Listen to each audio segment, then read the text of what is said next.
Hello friends, welcome back to my channel. আজ আমি আপনাদের কাছে নিয়ে এসেছি মালপোয়া। এই মালপোয়া বানানোর জন্য আমি একটা পাত্রে 2 কাপ আটা, 1 কাপ চালের গুঁড়ি আর 1 কাপ সুজি ভালোভাবে মিশিয়ে নিয়েছি। তারপরে আমি হাতের সাহায্যে মেপে 3 বার চিনি দিয়ে দিলাম। আপনারা স্ক্রিনে দেখতেই পাচ্ছেন আমি কতটুকু পরিমাণে চিনি নিয়েছি। তারপরে আমি স্বাদমতো লবণ দিয়ে দেব। লবণটাকে দিয়ে আমি ভালোভাবে ওই ময়দার সাথে মিশিয়ে দেব। ভালোভাবে নেড়েচেড়ে মিশিয়ে নিয়ে আমি একটা সফট ব্যাটার বানিয়ে নেব। এই ব্যাটার বানানোর জন্য আমি ব্যবহার করব রুম টেম্পারেচারে থাকা জল। এই জল দিয়ে আমি অল্প অল্প করে মেখে নেব। ভালোভাবে মেখে নিয়ে আমি একটা সফট ব্যাটার বানাবো। অল্প পরিমাণে জল দেব। এবং আপনারা স্ক্রিনে দেখতেই পাচ্ছেন আমি ঠিক কীভাবে ময়দাটাকে মাখছি। এইভাবে ময়দাটাকে মাখলে একদম পারফেক্ট মালপোয়া তৈরি হবে। কোনো রকম বেকিং পাউডার, বেকিং সোডা ছাড়াই একদম ফুলকো ফুলকো মালপোয়া তৈরি করতে হলে আমার এই রেসিপিটা ফলো করতে ভুলবেন না। তো আমি অল্প অল্প জল দিয়ে এই আটার ব্যাটারটাকে ভালোভাবে ময়দাটাকে ঠেসে ঠেসে মেখে নেব।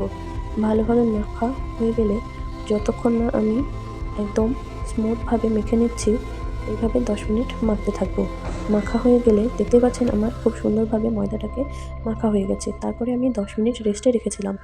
10 মিনিট রেস্টে থাকার পরে আমি ঠিক একইভাবে আবারও ময়দাটাকে একটু মথে নেব এবং কুচে কুচে একটু ডলে ডলে মেখে নেব।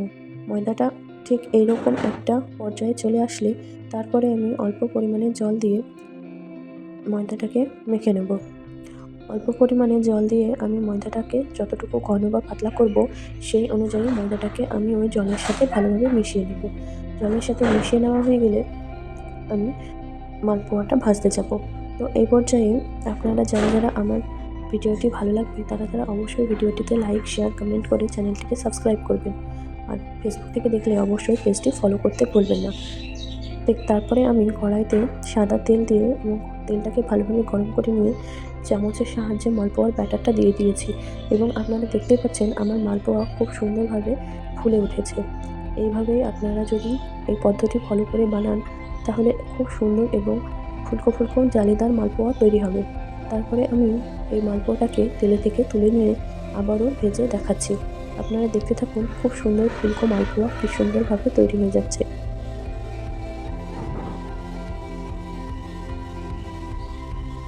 আর আপনারা জানিয়ে যাবেন যে কে কোথা থেকে ভিডিওটা দেখছেন, অবশ্যই করে জানিয়ে যাবেন।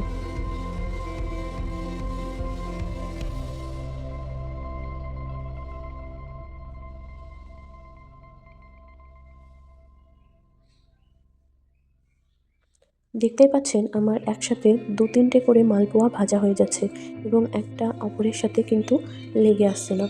এত সুন্দর স্মুথভাবে আমার এই মালপোয়াগুলো তৈরি হয়ে যাচ্ছে, আপনারা দেখেই বুঝতে পারছেন যে কতটা পারফেক্ট হয়েছে।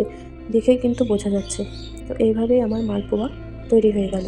আপনারা আমার কথা বিশ্বাস করে একবার এইভাবে বানিয়ে দেখবেন, অত্যন্ত টেস্টি এবং ফুলকো ফুলকো সুন্দর মালপোয়া তৈরি হয়ে যাবে। তো বন্ধুরা, ভিডিওটি ভালো লাগলে অবশ্যই লাইক, কমেন্ট, শেয়ার করতে ভুলবে না কিন্তু।